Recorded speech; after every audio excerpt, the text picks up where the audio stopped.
Assalamualaikum warahmatullahi wabarakatuh. Alhamdulillahirabbil alamin. Wassalatu wassalamu ala asyrafil anbiya'i wal mursalin sayyidina Muhammadin wa ala alihi washabihi ajmain amma ba'd. Puji syukur kita panjatkan atas kehadirat Allah Subhanahu wa taala, berkat rahmat dan karunia-Nya lah sehingga kita dapat menyelesaikan materi. Baik, kami dari kelompok 1 ingin mempresentasikan hasil kelompok kami. Sebelum itu, izinkan saya memperkenalkan diri terlebih dahulu. Perkenalkan, nama saya Winda Nurtria Utami sebagai moderator sekaligus pembaca materi ketiga. Selanjutnya kepada Saudari Suci Rabiatul Ismi sebagai pembaca materi pertama.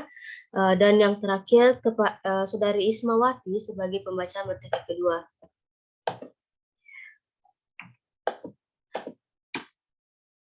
Sebelum saya mempersilahkan kepada Saudari Suci Rabiatul Ismi, saya ingin menjelaskan terlebih dahulu apa-apa saja yang akan dijelaskan. Yang pertama, pengertian rasio keuangan. Yang kedua, bentuk-bentuk rasio keuangan. Yang ketiga, kelemahan analisis rasio. Keempat, rasio likuiditas. Dan yang terakhir, jenis-jenis rasio likuiditas. Baik, untuk mempersingkat waktu, saya mempersilahkan kepada Saudari Suci Rabiatul Ismi untuk memaparkan materinya. Terima kasih atas kesempatan yang diberikan oleh moderator. Saya Suci Rabiatul Ismi sebagai pemateri pertama. Materi yang saya paparkan yaitu pengertian rasio keuangan dan bentuk-bentuk rasio keuangan.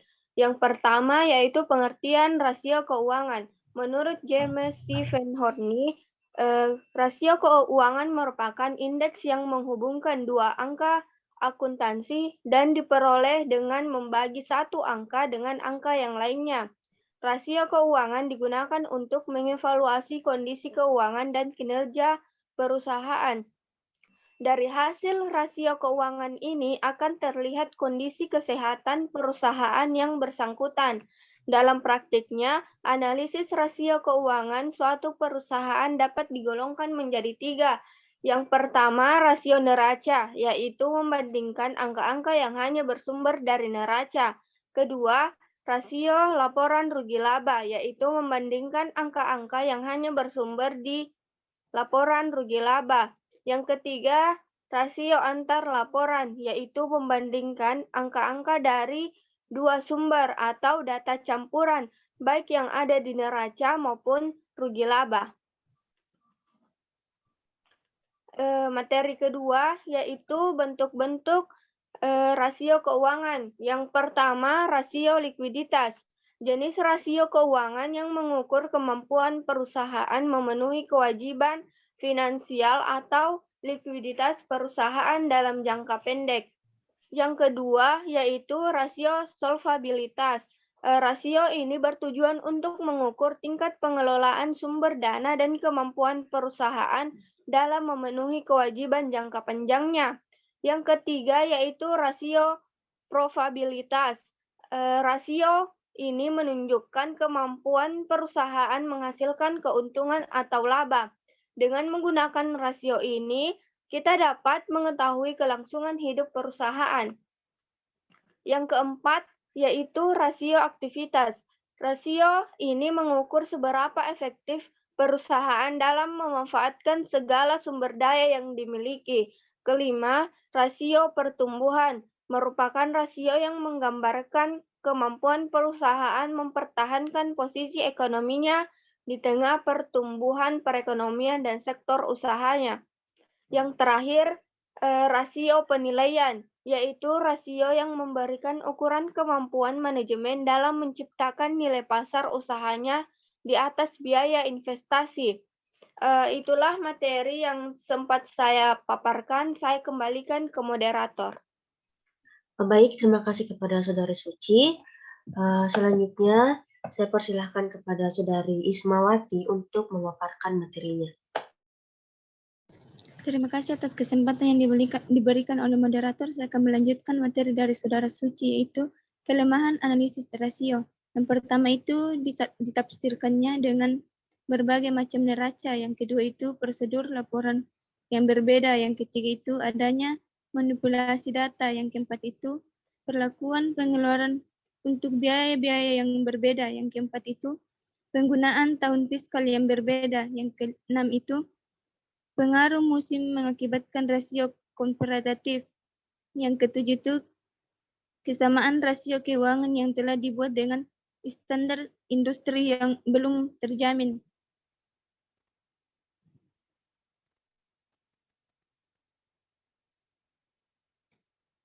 Rasio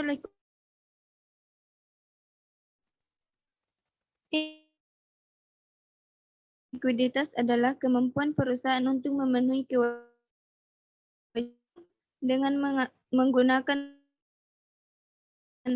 kewajiban lancar. Dengan kata lain, likuiditas merupakan rasio perusahaan dalam memenuhi kewajiban dalam kurung utang kepada pihak luar perusahaan mau perusahaan ditagih, perusahaan akan mampu untuk tersebut terutama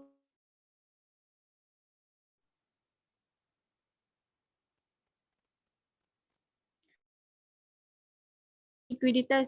Utang segera jatuh tempo kembali.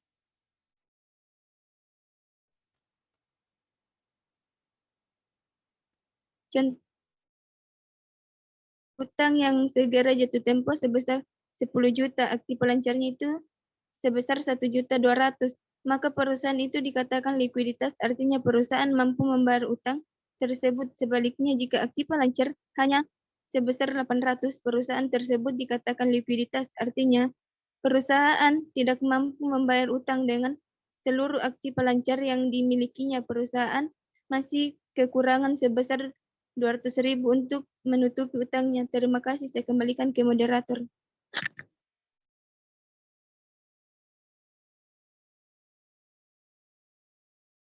Baik, terima kasih kepada Saudari Ismawati. Selanjutnya saya akan membacakan yaitu jenis-jenis rasio likuiditas. Terdapat 5 jenis-jenis rasio likuiditas. Yang pertama rasio lancar atau current ratio, yang kedua rasio sangat lancar atau quick ratio atau asset test ratio, yang ketiga rasio kas atau cash ratio, yang keempat rasio perputaran kas, dan yang terakhir inventory to net working capital.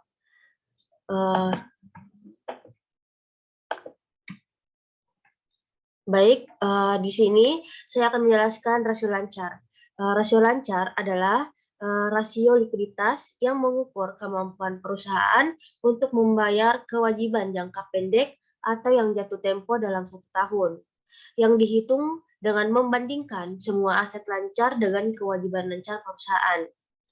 Rumus yang untuk mencari rasio lancar ialah aktiva lancar dibagi dengan utang lancar.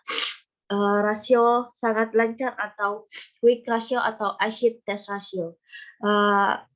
Rasio ini juga disebut rasio cepat, merupakan rasio yang menunjukkan kemampuan perusahaan dalam memenuhi atau membayar kewajiban atau utang lancar, utang jangka pendek dengan aktiva lancar tanpa memperhitungkan nilai persediaan atau inventory. Artinya, nilai persediaan kita abaikan dengan cara dikurangi dari nilai total aktiva lancar. Adapun rumus yang digunakan ialah quick ratio, current asset, dikurang inventory, dibagi utang lancar, atau quick ratio dikurang dalam kurung kas ditambah bank, ditambah efek, ditambah piutang, dibagi dengan utang lancar atau current liabilities.